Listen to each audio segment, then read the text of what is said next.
What's up? What's up? How's everybody doing today? So I'm sitting out reading another book, and I wanted to share with you guys because I think I told you last time I'm always getting texts and messages saying, "What are you reading now? What are you reading now?" And so I read a lot of books, probably about one a week. I know some people read two and three a week.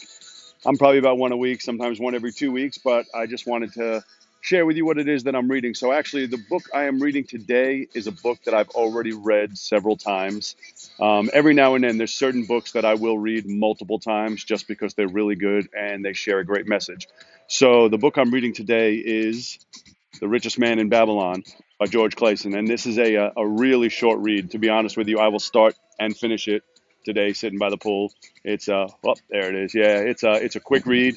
It's literally a 1 day read. You can go through the entire thing. However, the information and the lessons learned in it are priceless. He goes through a lot of different things, but in story form, a lot of different things about increasing your income, saving your income. But then, most importantly, if you even remotely think you want to get into slow flips, you need to read this book because he talks a lot about you becoming a lender, or people being slave to the lender, and it's all about what slow flips are all about is flipping it on its head and you all of a sudden becoming the bank.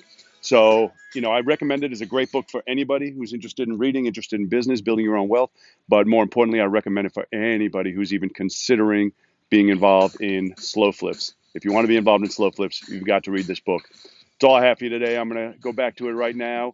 I'll put a link to this book right down below to make it easy on you guys, straight from Amazon if anybody wants to get it. And I look forward to seeing you guys soon. Have a fantastic day, and I will talk to you soon.